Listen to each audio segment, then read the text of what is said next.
जो कि मुझे पाकिस्तान आर्मी का हमेशा से एक स्पीयर हेड समझा जाता रहा है, चाहे ऑफेंसिव हो चाहे डिफेंसिव।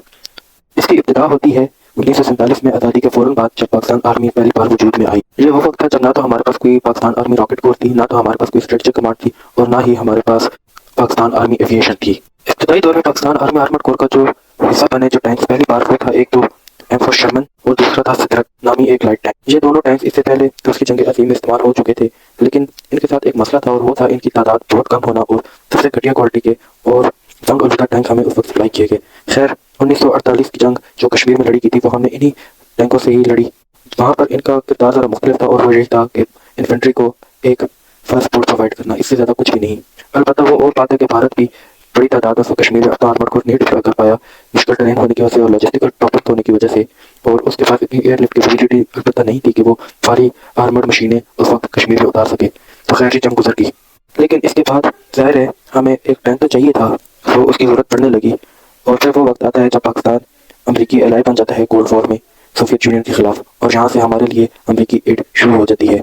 तो हमने भी सोचा कि क्यों ना अमेरिका से एक टैंक एक्वायर किया जाए। शुरू में पाकिस्तान आर्मी ने जिस टैंक को लेने का फैसला किया, बहुत सारे लोग उसको पैटर्न समझते हैं, लेकिन वो पैटर्न नहीं था, बल्कि वो एक लाइट टैंक था। जी हाँ, पाकिस्तान आर्मी एक लाइट टैंक इस्तेमाल करती रही है, और ये एक अमरीकी लाइट टैंक जैफे था। बात कीजिए जैफे की, तो ये 1944 में यूएस आर्मी का हिस्सा बना, और वर्ल्ड वॉर 2 के आखिरी एक साल में इसने कॉम्बैट देखा। खैर, 1950 में अमेरिका ने इसके 350 से लेकर 300 यूनिट तक पाकिस्तान को सप्लाई किए। पाकिस्तान आर्मी के लिए उस वक्त एक बड़ा ही इंकलाबी स्टेप था, क्योंकि ये पहला पाकिस्तान का बाहर से एक्वायर किया गया और सबसे जदीद टैंक था, जिसका वेट महज 18 टन था, और इसके अलावा इसकी कैपेसिटी 5 थी, जिनमें से एक कमांडर, एक गनर, एक लोडर, एक कमांडर और एक मशीन गन ऑपरेटर था। इसके अलावा इसकी स्पीड की बात की जाए तो वो महज 56 किलोमीटर पर आवर थी, जो कि उस वक्त के हिसाब से एक काफ़ी तेज और फुर्तीला टैंक था। फायर पावर की बात की जाए तो इसमें एक 76 mm की गन नस थी, और उसके अलावा 2 मशीन गन्स। अगर रेंज की बात की जाए तो ये 160 से 170 किलोमीटर पर ट्रैवल कर सकता था, जिसके बाद ज़ाहिर है इसको रिफ्यूलिंग की जरूरत होती थी। खैर, यूँ ही करते करते 1965 आ गया, और यहाँ जैफे ने अपना पहला कॉम्बैट पाकिस्तान आर्मी की सर्विस में देखा। इस जंग में क्योंकि ये लाइट टैंक था, तो ये भारत के भारी टैंक यानी कि सेंचुरियंस और भारत के दूसरा टैंक शर्मन और उसके रूसी टैंकों का मुकाबला तो ज़ाहिर नहीं कर सकता था।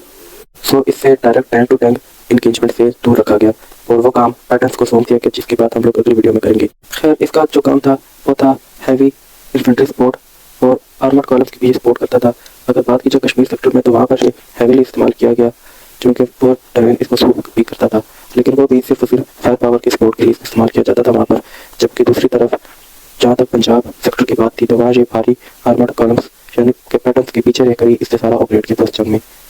और जहाँ जहाँ इसने अपने लाइट टैंक रोल सर दिया यानी कि रिकॉनेसेंस और भारत की इन्फेंट्री को इंगेज किया, तो वहाँ से कामयाब रहा। और जहाँ इसने अपने कद से ऊपर जाने की कोशिश की, यानी कि भारत के बाकायदा हैवी टैंक्स के मुकाबले पर ये गलती से आया जानबूझ किया, तो वहाँ इसको मार पड़ी। लेकिन खैर, इस टैंक ने अपना रोल अच्छा सर अंजाम दिया और अपनी कैपेबिलिटीज़ के मुताबिक एक इंतहाई अच्छी परफॉर्मेंस दिखाई 1965 की वॉर में। लेकिन एक मसला फिर भी सामने आ गया, और वो ये था कि जैफे अब काफ़ी पुराना हो चुका था और ये बूढ़ा हो रहा था। खैर, फिर इसके ज़्यादातर यूनिट आर्मी ने 1971 तक ईस्ट पाकिस्तान में ट्रांसफ़र कर दिए, और वेस्ट पाकिस्तान में थोड़े से इसके यूनिट्स छोड़े।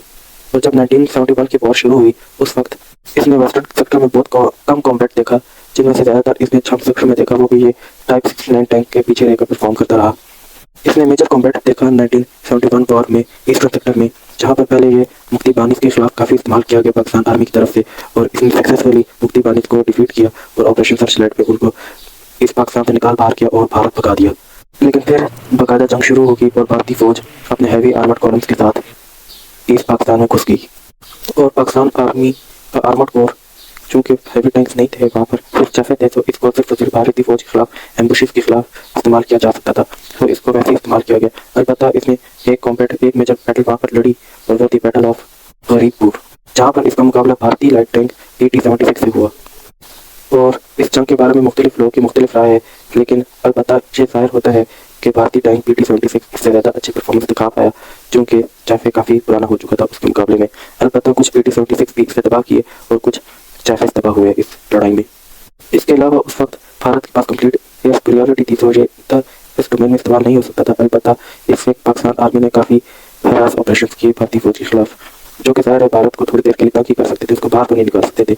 तो जब जनरल न्याती ने हथियार डाल दिए, तो वहाँ पर मौजूद जो बहुत सारे जैफे थे वो भारत के हाथ लग गए, और भारत ने फिर वो मुफ्ती बानियों के हवाले कर दिए। और ٹینک کی تعداد کل 60 to 70 مفتی بانس کے قبضے میں چلے گئے اور اس کے بعد ریٹائرمنٹ تک پاکستان کے پاس صرف آخر میں 100 ٹینکس بچے تھے۔ اس جنگ کے بعد چونکہ امریکن اسپیئر پارٹس کی بھی کافی کمی تھی، جنگ سے پہلے بھی پاکستان آرمی کی ٹینکوں کو کینیبلائز کر چکی تھی، اس کے بعد بھی ان کی کینیبلائزیشن جاری رہی، یعنی کہ ایک ٹینک کو ڈسیبل کر رہا دوسرے ٹینک کے اسپیئر پارٹس کو پورا کرنے کے لیے۔ کرتے کرتے 1973 تک پاکستان آرمی نے تمام چیفز کو ریٹائر کر دیا اور ان کو چائنیز ٹینکس نے ریپلیس کیا۔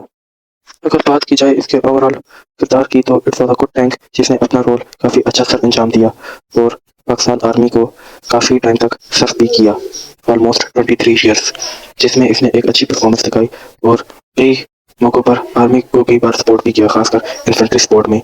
البتہ جب بھارت کے بھاری ٹینکوں کا مقابلہ تو نہیں کر سکا لائٹ ٹینک ہونے کی وجہ سے، لیکن اس نے اپنا اسپیسیفک رول، یعنی کہ جو لائٹ ٹینک کا رول ہوتا ہے ریکنیسنس اینڈ انفینٹری کلوز سپورٹ، تو وہ اس نے بہت اچھا سر انجام دیا۔